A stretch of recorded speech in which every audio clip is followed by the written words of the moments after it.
Justice চাই আমরা। আর জাস্টিসের সঙ্গে সঙ্গে মমতা ব্যানার্জিকে পশ্চিমবাংলা এই জোর করে যেন উনি ক্ষমতায় বসেছেন ওখান থেকে তাড়াতে চাই, এটাই হলো আমাদের ডিমান্ড। ওর জন্য চাইছে বাংলার জনতা পদত্যাগ করুন মমতা, স্লোগান দিচ্ছে। মমতা ব্যানার্জি পদত্যাগ করবে না, মমতা ব্যানার্জিকে ধাক্কা দিয়ে বের করতে হবে ওখান থেকে। উনি পদত্যাগ করবেন না, উনি লাশের রাজনীতিতে বাংলায় এসছেন, আর লাশের রাজনীতিতে উনাকে বাংলা থেকে যেতে হবে। আন্দোলনের জন্ম, সেই আন্দোলনে আমরাও সাথী ছিলাম, কিন্তু কি আন্দোলন উনি করতেন ও তো বুদ্ধবাবু উনাকে নিয়ে এসেছিলেন, আর বুদ্ধবাবু চলে গেছে, সেদিন থেকে ওনার যাওয়ার টাইম চলে এসেছে। সরকারি পদে আবার বসানো হলো এত কিছু পরেও। এখানে যে যত চুরি করবে, যে যত লুট করবে, যে যত রেপ করবে, যে যত তোলাবাজি করবে, তার পদোন্নতি হয় কেন? এই টাকাগুলো মমতা ব্যানার্জির কাছে পাঠাতে হয়। এই টাকা যে পাঠাবে তার পদোন্নতি হবে, আর যে পাঠাবে না সে শান্তনু সেন হয়ে যাবে। কেন শান্তনু সেন? তিনি তো আজকে বলেছেন দরকার পড়লে তদন্ত দ্রুত করার জন্য সন্দীপ ঘোষের হেফাজতে নিক সিবিআই।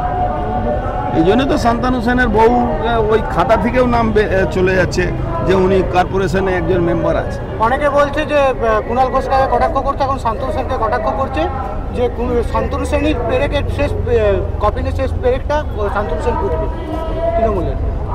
শুনুন, আমাদের কুণাল বাবু এমন একটা লোক হলেন যিনি বলেছিলেন মমতা ব্যানার্জি যে সারদা কেসে সব থেকে বেশি লাভান্বিত হয়েছে। তো আজ পর্যন্ত মমতা ব্যানার্জিকে বলার পরে এখন মমতা ব্যানার্জি উনি চটি নিয়ে ঘুরে বেড়াচ্ছেন। তো উনার কথার উত্তর দেওয়াটা আমার মনে হচ্ছে। মুখ্যমন্ত্রী নিজেও তো দোষীদের ফাঁসি চাই বলে রাস্তায় নেমেছিলেন। কার বিরুদ্ধে? উনি যদি এটা সত্যিকারে উনার ইচ্ছা থাকতো তাহলে তো সে বাংলার মানুষ উনার উপরে অবিশ্বাস করে, তাই তো হাজার হাজার লক্ষ লক্ষ মায়েরা দিদিরা নেবে বলছেন কি আর এই চটিকে ভয় করবেন না। সিভিক ভলান্টিয়ারদের বাড়িয়ে দেওয়া হলো বেতন, না সরি বোনাস বাড়িয়ে দেওয়া হলো সিভিক ভলান্টিয়ারদের। কেন বাড়াবেন না? ওরা দর্শনকারী, ওরা ভোট লুট করে, ওরা লোকের উপরে তোলা তুলে নিয়ে যায়, তো ওদের মাইনা না বাড়লে কার মাইনা বাড়বে? এবার সিভিক ভলান্টিয়ারকে পাবলিক পেটাবে, রাস্তায় ফেলে মারবে। দেখুন বিচারপতিরা বলছেন এই রকম অপরাধ, সংগঠিত অপরাধ তারা এর আগে কোনোদিন কোথাও দেখেননি।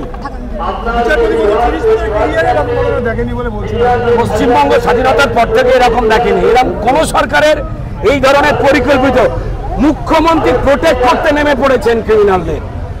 এটা কিভাবে হয়? পুলিশ সকালবেলা ডাক্তার, সে থানাতে জিডি করছে সকালবেলা, কিসের অস্বাভাবিক মৃত্যু, সে বলছে থানাতে প্রথম জানাচ্ছে পুলিশকে একজন অচৈতন্য মেয়ে পড়ে আছে।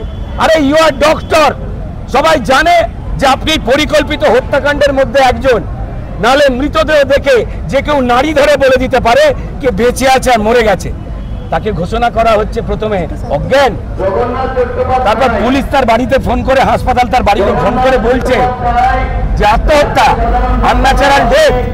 আনন্যাচারাল ডেথ এফআইআর হবার আগে পোস্টমর্টম হয়ে গেল, বডি প্যাক হয়ে গেল। কোথায় পোস্টমর্টম হলো?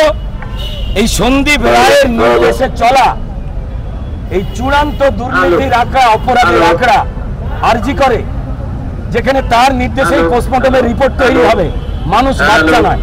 পিডব্লিউডি ডিপার্টমেন্ট দিয়ে মমতা বন্দ্যোপাধ্যায় তিনি ভেঙে দিয়েছেন বাথরুম, রক্ত হাত দেওয়ার জায়গা।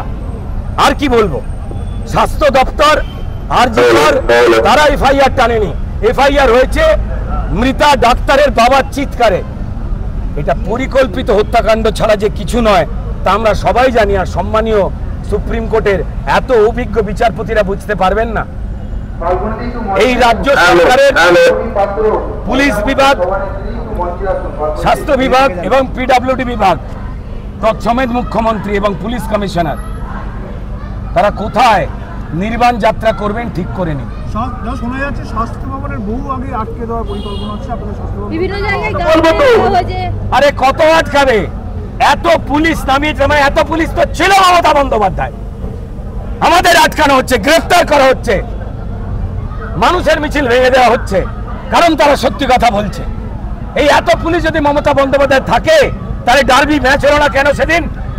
যদি এত পুলিশ মমতা বন্দ্যোপাধ্যায় থাকে সত্যিটাকে আটকাবার জন্য, তার মধ্যে একটা পুলিশ সেদিন রাত্রে যদি ওই বোনটার পাশে থাকতো, ওই ডাক্তার বোনটা আজকে বেঁচে রয়েছে, সে আজকে পেশেন্ট দেখছে, স্পষ্ট করুন মমতা বন্দ্যোপাধ্যায়।